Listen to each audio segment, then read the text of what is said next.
کیا 5,500 سال پہلے فنا ہونے والی ایک قوم کو ایٹمی تابکاری کے ذریعے عذاب دیا گیا تھا؟ تقریباً 5,500 سال پہلے کی بات ہے۔ ایک بہت ہی زبردست قوم ہوا کرتی تھی۔ وہ لوگ سائنسی ترقی اور ٹیکنالوجی کے لحاظ سے ترقیوں کی معراج پر تھے۔ وہ لوگ پہاڑوں کو اس خوبصورت طریقے سے تراش کر مضبوط ترین محلات تعمیر کیا کرتے تھے کہ آج کی سائنس ان کی عقل اور دانش پر اش اش کر اٹھے۔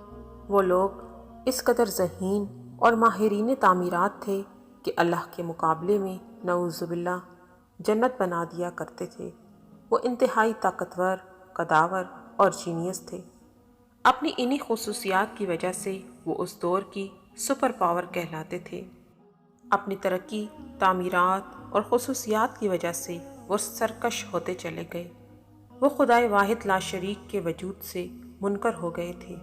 انبیاء ان کو ہدایت کی بات سمجھاتے تو ان کا مذاق اڑاتے، اذیتیں پہنچاتے، اپنی بستیوں سے تشدد کر کے نکال دیا کرتے۔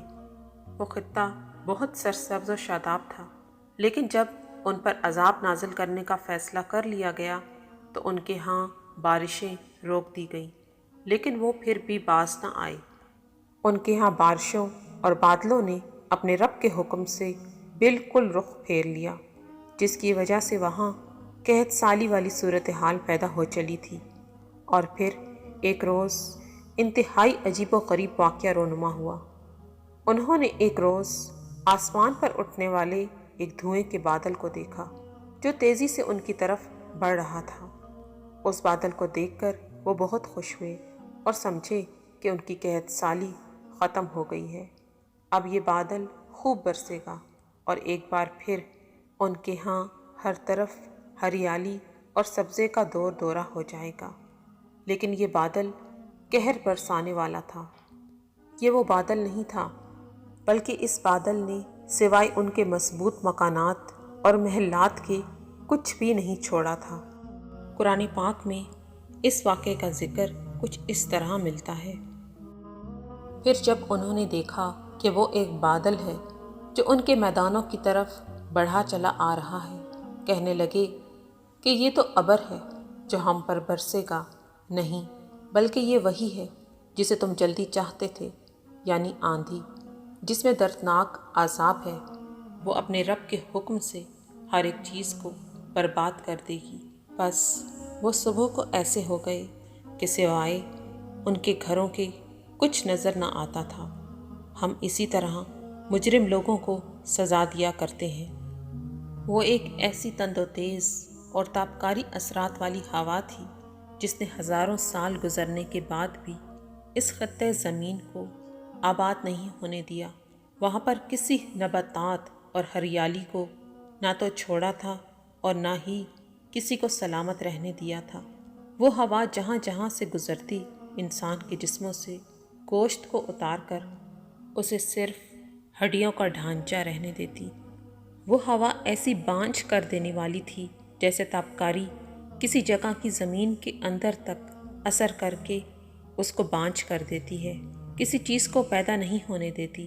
اللہ تعالیٰ قرآن حکیم میں ارشاد فرماتا ہے، جب ہم نے ان پر بانجھ ہوا بھیجی، وہ جس چیز پر سے گزرتی اسے بوسیدہ ہڈیوں کی طرح کیے بغیر نہ چھوڑتی۔ اس تابکاری نما ہوا نے ان کے جسموں کو گوشت کے بغیر بوسیدہ ہڈیوں جیسا بنا دیا۔ سب کچھ مٹ گیا، نہ نخلستان رہے، نہ خوشنما باغات، نہ سبزہ۔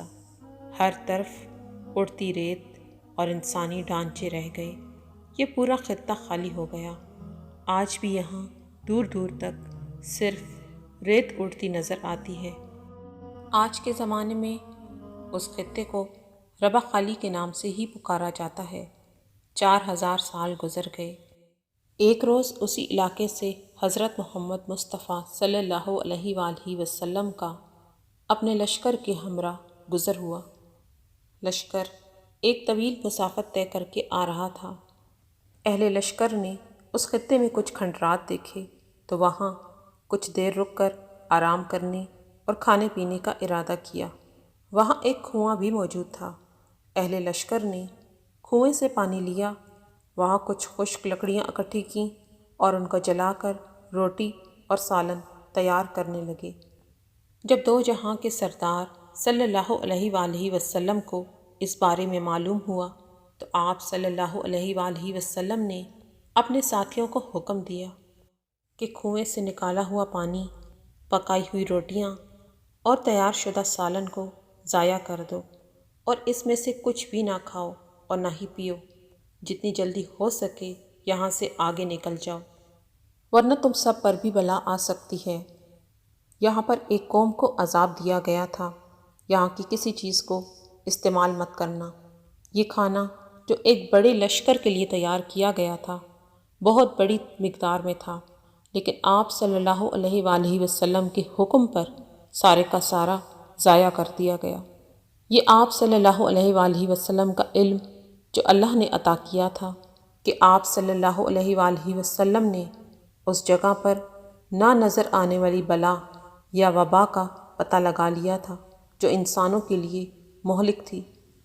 قرآن پاک میں اس ہوا کے لیے لفظ ریح العقیم استعمال کیا گیا ہے۔ ریح کا مطلب ہے ہوا اور عقیم بانجھ عورت، مرد یا زمین کو کہا جاتا ہے۔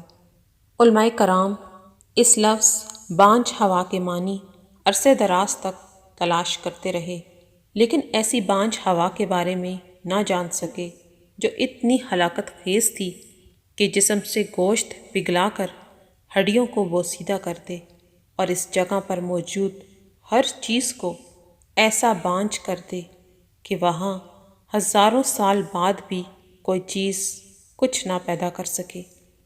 موجودہ دور میں جب ایٹمی تجربات اور ان کی تابکاری کے بارے میں جاننے کے بعد خیال اس طرف جاتا ہے اور قرآن پاک کی ان آیات کے مفہوم واضح ہونے لگے، ایک ایسا بادل جو انتہائی برق رفتاری سے بڑھتا ہے اور پھر آنن فانن تباہی مچا دیتا ہے، کسی چیز کو سنبھلنے کا موقع ہی نہیں دیتا۔ پھر اس کے بعد ایک ایسی بانجھ ہوا جو سب کچھ ختم کر کے ہزاروں سال تک وہاں کچھ پیدا نہیں ہونے دیتی۔ اللہ پاک ہم سب کو ہدایت عطا فرمائے اور اپنے حبیب صلی اللہ علیہ وآلہ وسلم کے صدقے کسی بھی ایسی پکڑ سے محفوظ رکھے، آمین یا رب العالمین۔